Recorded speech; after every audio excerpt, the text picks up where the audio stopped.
Welcome back. We're going to continue our reflections for the 14th week in Ordinary Time. We had some sound issues last week. It was a little bit, turned the mics up too high, but we're getting used to this actual good camera and probably junky microphones we're using.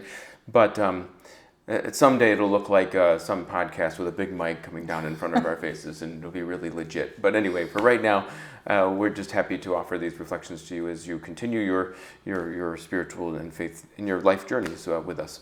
So Amy's going to read from Mark's Gospel. A reading from the Holy Gospel according to Mark. Jesus departed from there and came to his native place, accompanied by his disciples. When the Sabbath came, he began to teach in the synagogue, and many who heard him were astonished. They said, "Where did this man get all this? What kind of wisdom has been given him? What mighty deeds are wrought by his hands? Is he not the carpenter, the son of Mary, and the brother of James and Joseph, and Judas and Simon? And are there not his sisters here with us?" And they took offense at him. Jesus said to them, "A prophet is not without honor except in his native place, and among his own kin, and in his own house."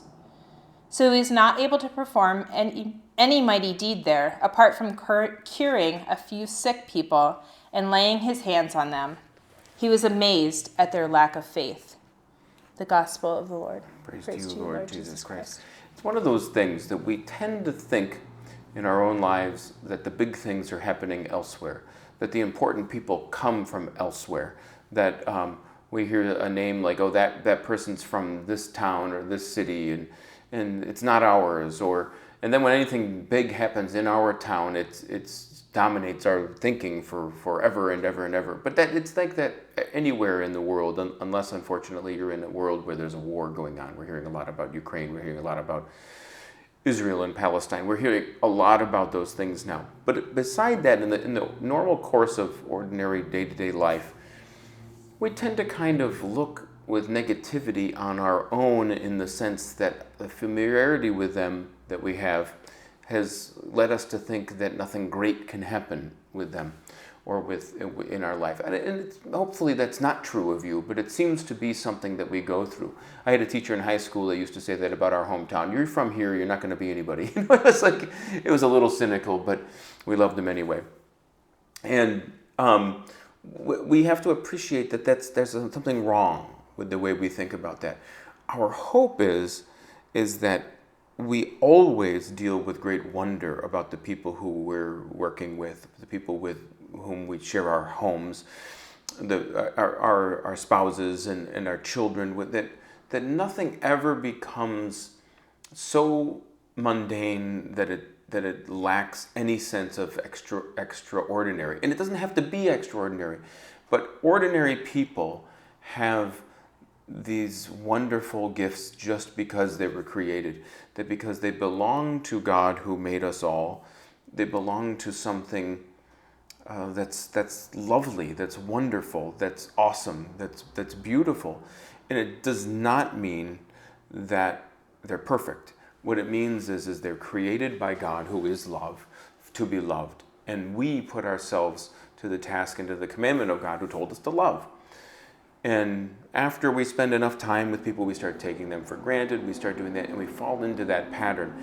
And my hope is that we never, ever stay in that place, that we're always constantly challenging ourselves and doing our best to hear these words today and say, let us not be like these native people to Jesus that knew him his whole life and missed the wonder in their eyes. They cannot figure out how the carpenter's son got so smart, and they miss everything. The shame in life is not what we suffer, it's in what we miss. That's the real shame. We miss so much. And when you meet somebody who's wise, or you meet somebody who's cheerful, one of the things that I know when I meet people like that is, I think to myself, this is a person who's not missing anything. They're seeing everything as wonderful around them. And it doesn't mean everything's perfect. It doesn't mean that we don't have prayers. It doesn't mean we don't have challenges. But what it means is we're continuing to see that God is at work in our community. Many years ago now, my stepfather, who has since died, almost 2 years ago now, was a very funny and wonderful, wonderful person, devout, lovely man. And he was telling a story about being on the road, and he saw a deer sticking its head out of a bush on the way to work on a back road. And he said, "Oh God, are you going to test me with something like this today?" And then he said he thought to himself, yeah, like God's worried about what I'm doing on this back road if this time this early in the morning, like there's wars and things going on. Like he's really worried, and he says, and not as soon as he said that, he described that a deer, he said, fell out of heaven in front of him, like it was just appeared in front of him. He has no idea how it got there, and he had to slam on the brakes and swerved off the road. And fortunately, that was the worst of it. And he was able to take a quiet moment, take a deep breath, get his heart back down to normal rate, and be reminded that God was paying attention to him. And he realized in that moment, as he told the story, that God was with him in that journey too. And he was reminded in a semi-dramatic fashion. Could have been worse.